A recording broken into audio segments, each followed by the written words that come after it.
মুহাম্মদ সাল্লাল্লাহু। আল্লাহ বললেন না না, উল্টা পাল্টা আবদার করো না, ওই নবুয়তি দিয়ে দেয়া হয়েছে।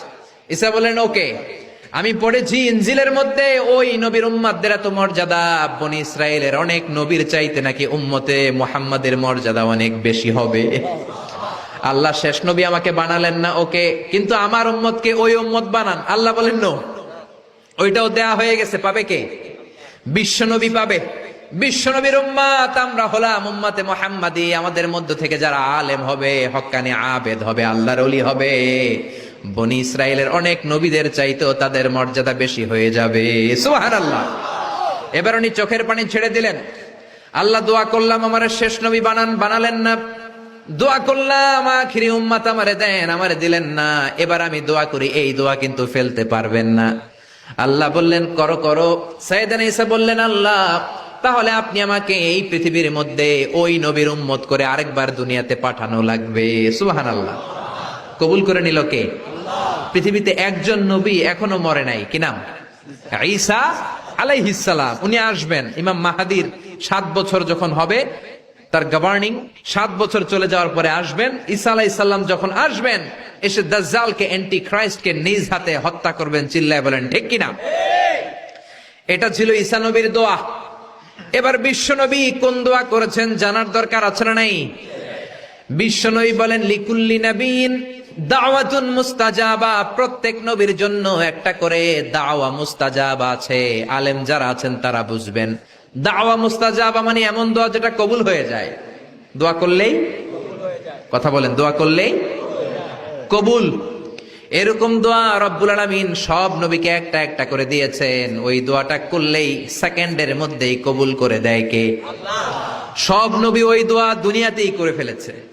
বিশ্বনবী বললেন লিকুল্লি নবীন দাওয়া মুস্তাজাবা। সব নবীর জন্য একটা স্পেশাল দোয়া আছে, দাও বিহা, যেই দোয়াটা নবীরা দুনিয়াতেই করে ফেলেছে। ওয়া ইন্নী আখতাবিউ দাওয়াতি শাফাআতান লি উম্মতি ইয়াউমাল কিয়ামাহ। আল্লাহু আকবার।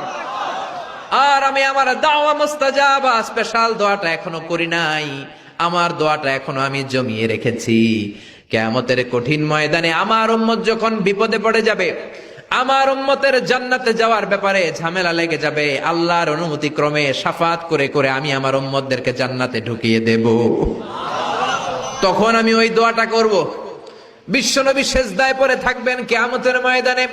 সব নবীরাও বলবে ইয়া নাফসি ইয়া নাফসি। কেউ যখন আল্লাহর কাছে যেতে পারবে না, সবাই মিলে বিশ্বনবীর কাছে যাওয়ার পরে বিশ্বনবী তখনও মাথা তুলবেন না। বিশ্বনবী কপাল ঠুকে কেঁদে কেঁদে বলবেন রব্বি হাবলি উম্মতি। ও আল্লাহ, আমার উম্মতকে আপনি মাফ করে দেন। সুবহানাল্লাহ। আল্লাহ বলবেন নবী ইরফা রাসাক, মাথা উঠান। সাল তুতা, আজকে যা চাইবেন তাই দিব। ইশফা তুশাফা, যারাই শাফাত করবেন আমার অনুমতি ক্রমে কবুল করে নিব। সুবহানাল্লাহ। বিশ্বনবী চাইলে ওই দোয়াটা দুনিয়াতেই করতে পারতেন অন্য নবীদের মতো, ঠিক কিনা? অন্য নবীরা যেমনি নিজেদের প্রয়োজনে ওই দোয়াটা দুনিয়াতেই করেছে, আমার নবীকে ওই রকম করেছে নাকি? তার মানে আমার নবীর আমাদের জন্য মায়া বেশি না কম? আমার জন্য রেখে দিয়েছেন ওই দোয়াটা, আপনার জন্য রেখে দিয়েছেন দোয়াটা, আমাদের জন্য দোয়াটা রেখে দিয়েছেন। আমরা যখন কিয়ামতের ময়দানে বিপদে পড়ে যাব, বিশ্বনবী দোয়া করে করে আমাদেরকে জান্নাতে ঢুকিয়ে দিবেন, ঠিক কিনা? বিশ্বনবী দুনিয়াতে কম আঘাত সহ্য করেন নাই। যেই লোকটার বাইরের চামড়া থেকে রগ দেখা যেত, রগের ভেতর দিয়ে যে রক্তগুলো দৌড়াদৌড়ি করে, সেটাও